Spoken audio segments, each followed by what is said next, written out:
Hello and welcome to the Samsung Your Industry Focus webinar for Transport and Logistics. My name's Graham Good and I head up the enterprise segment here at Samsung in the UK. Firstly, thank you for taking the time and trouble to attend today. You'll see the agenda flashing up on the screen in a couple of minutes. And if at any point you'd like to ask a question today, then please just type it into the Q&A box that will appear on screen. What business has not been fundamentally impacted by the tumultuous events of the last 18 months? From the immediate shutdown of retail to the urgent requirement of workers to work from home, organisations of all sizes have had to adapt and be flexible in ways never seen before. This also created the opportunity for businesses to re-examine their purpose and their operational models as they work out how to adapt to this new world. The acceleration of digital transformation has also created huge opportunity as businesses have become ever more mobile-centric, while still having to address concerns of security and data protection. Here at Samsung, we seek to inspire the world with our innovative technologies, products and design that enrich people's lives, like the incredible Fold devices transforming the mobile industry and providing the first real innovation in a very long time. Whether that be our new computing devices, which tie together both IT and mobility to provide an incredible user experience, as well as a whole range of other solutions to be covered in the session today. Samsung believe that this technology should be available for businesses of all sizes, whether that be small businesses right the way through to multinational corporations. On screen, you can see the agenda for today, and you'll hear about real-life customer stories and solutions. At this point, I'd like to hand over to our partner, Renovotec, to introduce themselves. Hi there, I'm Lawrence Baxendale. I'm a Business Development Manager for Renovotec Limited and specialist in the rugged and enterprise market. Hermes is more than just a logistics company. They understand the role technology plays in delivering a seamless customer experience and keeping pace with digital innovation. Hermes cater for 80% of the high street market, so it's essential that their technology partner can support them with running the business day to day. Hermes choose Samsung as a mobility partner because of their agile, rugged devices. They're light, tough, and can withstand constant use, as well as having good responsive technical capabilities. The devices allow drivers to scan multiple barcodes at once. This means faster van loading, so they can hit the road quicker. Hermes couriers use around 12,500 Samsung X cover devices, featuring barcode scanning and augmented reality technology from Scandit. Tracking exactly what's being delivered is an important asset for Hermes drivers. Samsung devices access critical information in real time, transforming the way that Hermes deliver parcels. And the information is equally important for collections.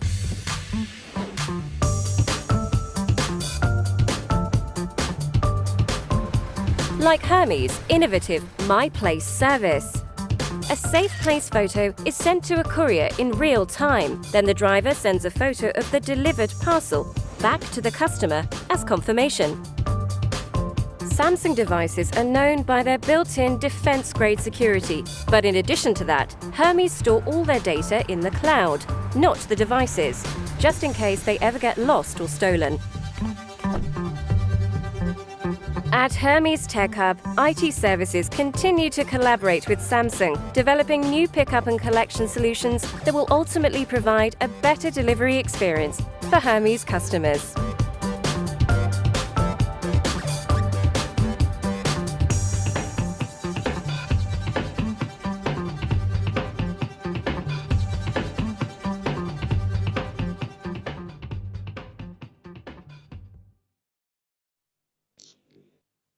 Hi there, I'm Paul Griffith from the channel marketing team at Samsung, and I'd like to welcome everybody attending today and thank you for taking the time to join us.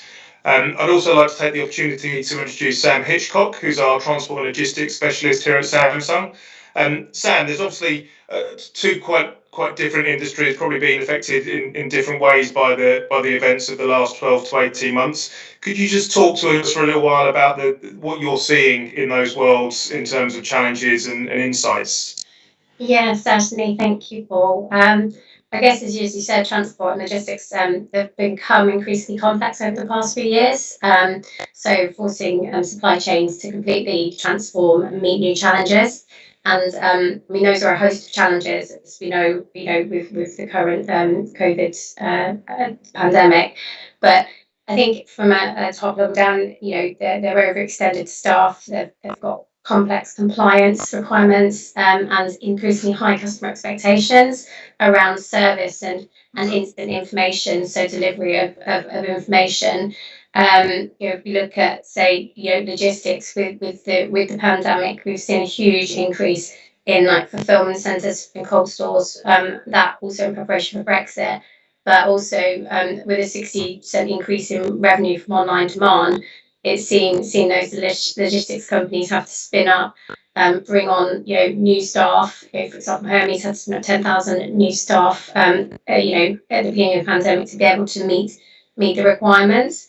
And then when you look at, say, the other sectors where logistics is massively growing there, the rail and public transport has been hit. Rail, for example, has had a 95% drop in passengers. Where some industry insiders believe that we won't go back to the way we used to travel for another generation. So for them, there's ways of where they need to look at new ways of working and how they change and how they bring customers back onto the network. And as I mentioned, obviously, logistics has had a massive rise. I mean, mostly as well, what we're seeing is around in T&L in general, it's around frontline staff who have digital tools. And so, I mean, one of the major kind of focuses as well is to remove paper processes, which is aligning with kind of that complex compliance. So most of that requirement is to digitise that by using a mobile device or execute a tablet or a mobile device to be able to put those paper processes on, those workflows on. And I mean, it's been known that 41% of frontline workers have said that their jobs include too many paper processes, too many paper process-based tasks. And if those were removed, they'd be able to execute their job a lot better. And we've seen as well that companies invest in that. So if an organisation with a high degree of digital connectivity and empowerment, if that involves more than 75% of their frontline staff workers, then they'll see a year-on-year growth of 20%. Great, thank you. That's really interesting. Thanks, Sam. Lawrence, if I could just come to you just to share your views as well. What kind of challenges are you seeing with the customers that you're speaking to? Yeah, thanks, Paul. I certainly think that Sam's touched on some good points there. I think, yes, COVID has been a massive impact for everyone globally. However, I think the impacts of Brexit as well, partnered with that, certainly at the start of this year, has almost added to those complications. The customers that we're speaking to in the T&L industry, almost the rise in demand is directly impacted as well with the lack of staff. So efficiencies need to be driven. There's a real lack of drivers, for example, or warehouse operatives. So we need to ensure that through the use of technology that we're really driving efficiencies where we can. Again, we're all used to now next day deliveries. There's a large portion of people that may choose who they're actually buying from based on how quickly they can get a product for. Waiting a couple of days is not the norm anymore. You really do want that next day, and some days even the same day in terms of that. So that's had a big impact as well. But I certainly think as well from certain industries that may have sort of had a negative impact, like mentioned the train companies and travel companies. But there's certainly been a big growth in T&L in terms of the demand for warehousing, getting as much product into the country as we can. So that again, that sort of had a positive impact within the industry. Thanks. So, and it's interesting because I think we've all sat at home certainly in my house, we've been ordering probably beyond our means online and getting things delivered on a daily basis. And so it's easy to kind of, I guess, relate to that explosion in online deliveries and the requirements behind it to get those things to our front doors. And the flip side of that, with the reduction in travel, what kind of challenges and problems are customers bringing to you? What kind of I guess, and if we look at the two sectors slightly separately, what are the transport companies coming and asking about? What are they trying to address? And the same for the logistics companies. Lawrence, if I stick with you for a sec. Yeah, so we're just asking to, well, the companies that we're dealing with within warehousing and transport, they're having to open a lot more depots on the fly. So you might having to turn around orders a lot quicker. Again, there's the distribution network that we get the product from is under pressure as well. So not only are we having to turn around solutions and getting devices into people's hands to support the growth, we're asking for it in a lot higher numbers and a lot faster.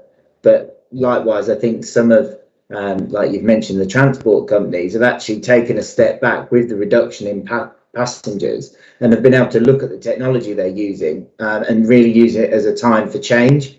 So we've had a lot of the train companies that we deal with actually sit back, have a look at how they've been operating for years, and because they haven't necessarily got the demand of having to have operatives out in the field with devices, they're getting a chance to actually refresh kit and enhance their offerings in that area. Sure. I think digital transformation is a phrase that's been widely used over the last 12 to 18 months. We're all probably very familiar with that now. Sam, I think if we take the transport example that Lawrence was using there, are you seeing that digital transformation coming through where they're taking a step back and taking stock? Is that what they're looking to do more quickly? Yes, yeah. I mean, I guess there's some challenges there with some funding as well, but it hasn't really held things back. They have time and opportunity to look at projects that maybe they haven't had time to complete. Where they'll look at in previous times look at the priorities where they have to commit under an obligation, but I guess now they can actually test, take time, review. But that we have seen an increase in kind of digitization across, I would say, particularly there from the rail, and then like you say within like logistics, the kind of broader T&L. Yes, massive investments just to be able to streamline processes and then be able to keep up with the fulfillment and also to the communications open as well. So if you look at vehicle to vehicle comms, vehicle to customer comms, all that we've seen a rise in investment for those kind of user cases. And what kind of solutions are you seeing with those use cases? Maybe just pick one or two examples, but it'd be good to understand what that transformation is starting to look like. Yeah, sure. So if we go back to that digitizing the paper process, so that's certainly a big one, removing paper process. So we're seeing this being done on like Samsung on the rugged devices, and then within that device, they're also being used in cabs to be looking at drive safe software to be used for proof of delivery when they come out of the cab, driver logs, telematics, and also kind of rostering and duty cards as well. So across the sector, tablets are being more and more used in cab to be able to carry out all duties, not just kind of on that delivery point. So it's monitoring their behaviour, as I mentioned. It's also we're using lone worker safeguarding technology, so using a camera linked to the rugged tablet, so that the camera is triggered when the driver steps out of the cab to go and make a delivery, and then also a wearable that will keep. It's just for added security. So once the camera's been triggered, it's there to kind of monitor the transaction, but also in the event of anything happening to that driver or what have you, then at least they're being monitored from a health and safety perspective. And then also from another thing, we see the devices being used to help with customer experience as well. So making that member of staff be more proactive than reactive. So taking a tablet or a rugged device and being able to go out, for example, onto a platform and service customers or in an airport or what have you, and go and help them with wayfinding or producing tickets, and then getting it, then taking the device and docking it within a ticket office and be able to carry out their duties and give tickets or what have you, and provide customer support in an office with DEX. And again, that DEX example is used in warehouses where managers are needed to be seen on the floor and not be hiding away out in the office. They're more productive on that shop floor or on that warehouse floor environment with their device, and then going back and docking that and carrying on with their duties. It's just helping again streamline, and it's helping with efficiency as well. Brilliant, thank you. Some really really wide-reaching and comprehensive sort of examples there, Lawrence. I don't know if you've got any that you're seeing that are in addition to that. I think only in addition. I think Sam's covered pretty much the majority of what we're seeing there. But we're doing a lot of work around especially the POD side of things. Especially with COVID, the contactless deliveries. Everyone's had parcels that have been thrown over the back gate of the house, but especially when you're actually dealing with maybe deliveries to bigger premises like your warehouses or maybe sort of depots. That whole POD piece is becoming more and more prevalent. You need full traceability. If it depending on the items of costs of the items that you're delivering, it could be a big problem if that goes missing. So we're doing a lot of work with partners like Scandit and people like that to enhance the camera technology so you've got that end-to-end traceability throughout the supply chain. I think as well that certainly on the rugged piece, obviously we've got drivers that are short in supply anyway, and you've got increased demands. You just need to ensure that device that's in that driver's hand, for whether they're using it for the orders, whether they're using it for sat nav or anything like that, customer information, that device is working, and to maintain the uptime of that device, because the last thing you want, device to fail, they have to revert back to an old method that is maybe not as efficient and maybe not get deliveries done, and again that customer experience of maybe not delivering next day that you potentially guaranteed, and then it almost has a knock-on effect for the rest of your operation. Sure, thank you.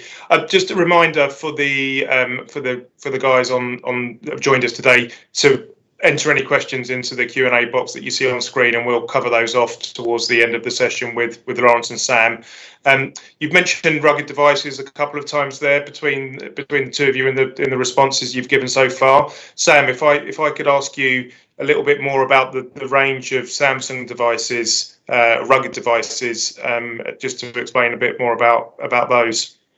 Yeah, so we have, as mentioned, a range of rugged devices from mobile to tablets. And those devices are military grade, tested. They're IP68 rated, have you, with a drop rating as well.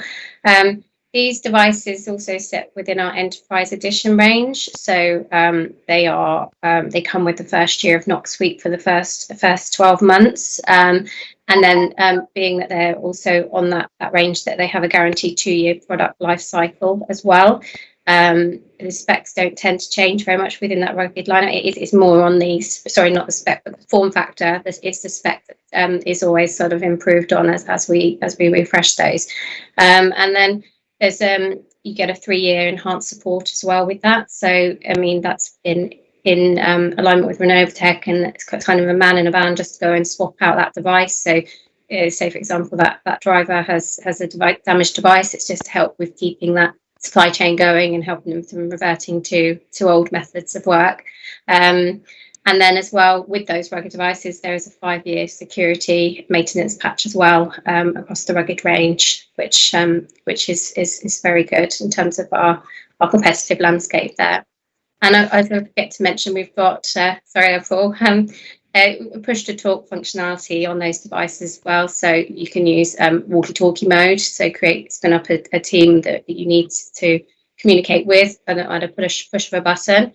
As well as if you saw in the Hermes video there, they also have scanning functionality as well, called Knox Capture, so ability to scan. And then within the tablets, they have DEX capability as well, as I mentioned before, that gives you a desktop experience. Brilliant. And you mentioned something called Knox Suite there when you were talking about Enterprise Edition. Could you explain a bit more about that for us? Yeah, so Knox Suite, it gives you the full portfolio, but Knox is basically our security platform that's built from the ground up. It's basically on the devices. It would be used sort of in conjunction with an MDM as well. So it's there to kind of complement that MDM. But what the features are in that is that you're able to do mobile enrollment. For a company needing to have mass deployments out there, it's easy to just enroll through the Knox mobile enrollment. So the devices will then go out to the end user's hands, and they're already enrolled into the company systems with their wallpaper across that screen and what have you. And there's also within that we have an ePhoto product, which is firmware over the air, and that helps organisations control those updates or security releases, so they're able to hold those from being released out to the wider organisation and test them, make sure they're happy with the update before they push those out to those end users. Fantastic, thanks, Sam. And Lawrence, from a Renovotec perspective, what kind of solutions are you putting to customers at the moment? What are you bringing to the market?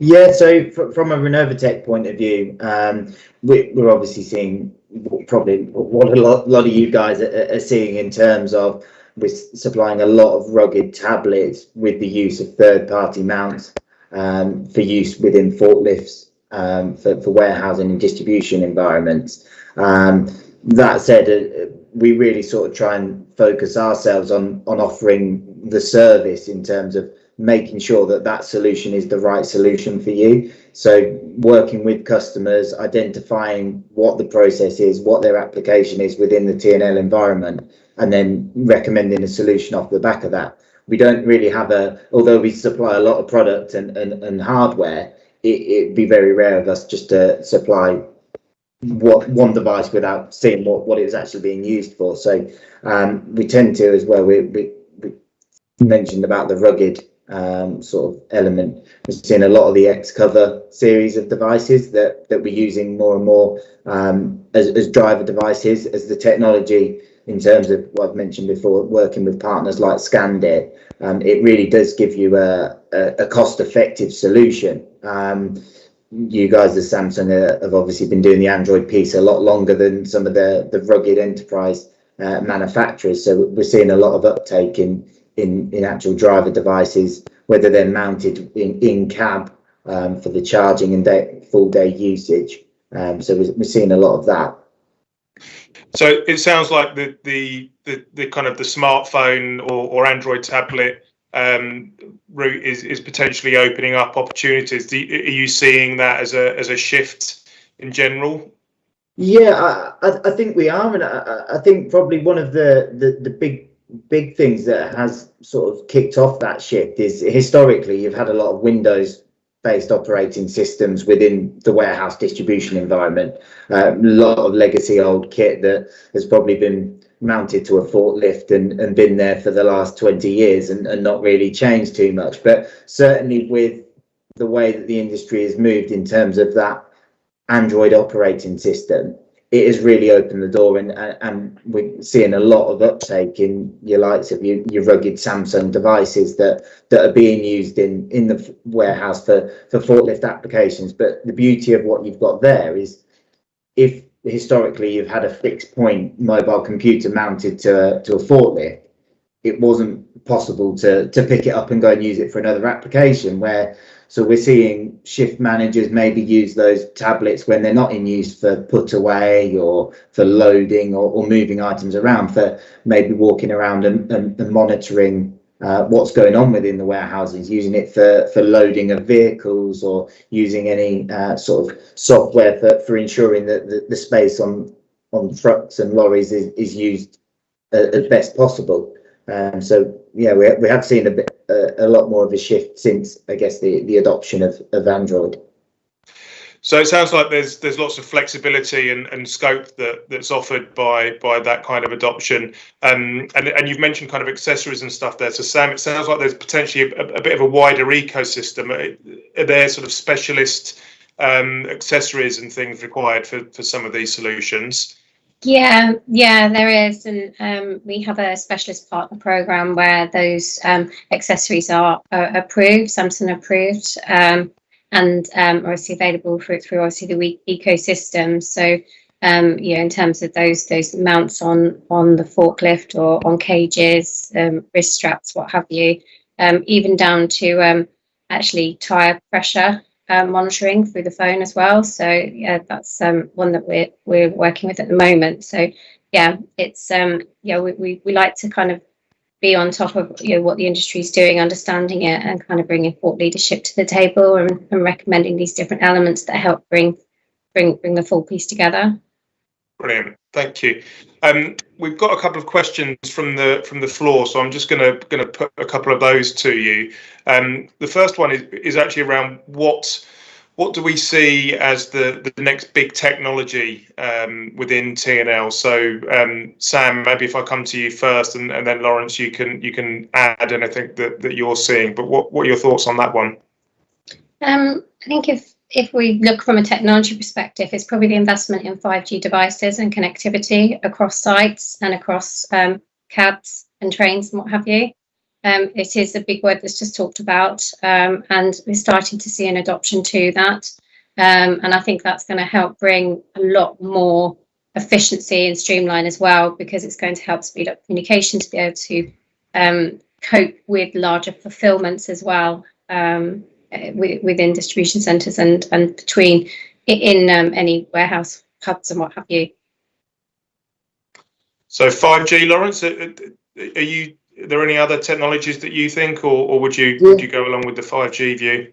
Yeah, 5G is certainly one. Obviously, you see it a lot more in the consumer world, and it's definitely kicking off in the enterprise market, warehouse T&L industry as well. One of the things that we have really seen an uptake in, certainly what we're offering, that probably links back into yourselves as well as Samsung, is our robotics and augmented reality side of things as well. So there has really been a push, again, going back to that efficiency piece, certainly on the robotic side of things, but augmented reality in terms of improving that experience, whether that be a customer experience or a warehouse operative experience. And again, I think as the industry evolves, especially with COVID, that has probably kicked off a number of years of digital change in such a short period of time, I think that will become more and more prevalent. You're seeing more devices linked with smart glasses, for example, and things like that.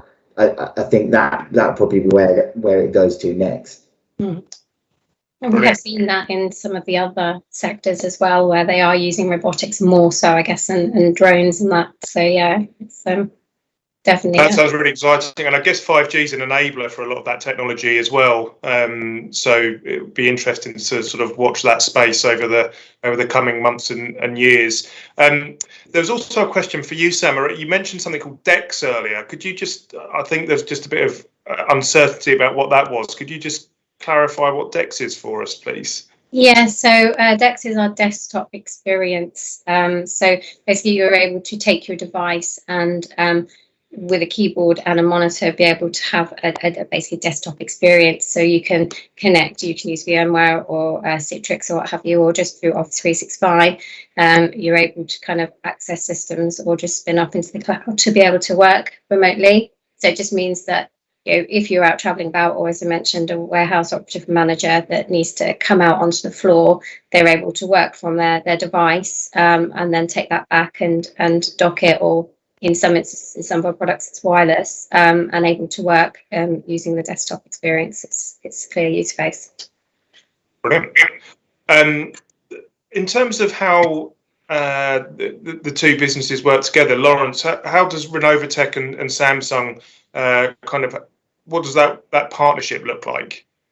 Yeah, so we work very closely with yourselves. We've invested a lot in our own resource and technical resource. However, obviously, being a Samsung partner, we working with yourself, we lean on you for a little bit of technical support when needed. I know we work very closely in terms of joint marketing campaigns, as well as just end user engagement. I've been working on a number of projects recently where I've actually had account managers from yourselves that are working on it jointly together. So we, as I guess an independent partner, can see sort of the whole technology piece in terms of the partners that we support. But obviously you guys know your product a lot better than we do. You deal with it on a daily basis, so we tend to lean on yourselves when required, when our technical resource may not span that far. But we've had a lot of support in terms of, I guess, the NOx piece as well. It can be a bit confusing if you're a bit new to it. Our guys and our teams internally are fully up to speed, but sometimes it needs a bit of the manufacturer input to just make, I guess, ease any concerns, because managing OS updates and the like is quite a daunting task for any IT team. So as long as you have a sort of collaborative approach on it, I tend to find that works quite well. And Sam, where do you fit into this jigsaw? So I have I look after the end customer engagement, and then as Lawrence alluded to there, we work then with the account manager within Renovotec to support in terms of messaging, testing devices, and aligning, just to help obviously do the whole education piece around Samsung, as said, around the products, around NOx, and supporting, as said, trials into the customer also. Brilliant. Thank you. I don't think we've got any more questions from the floor, so I'm just going to the guys have given me their permission to share their details for anybody viewing the session today, in case you wanted to follow up and ask any more questions. So if I just start with Lawrence, his email address is lbaxendale, which is BAXENDALE @renovotec.com. And his mobile number is 07568 431 516. And Sam is s.hitchcock, which is HITCHCOCK @samsung.com. And her mobile number is 07467 335 461. That's it. I think we'll wrap things up there. Thanks very much, guys. Thanks to everybody that joined us today, and enjoy the rest of your day.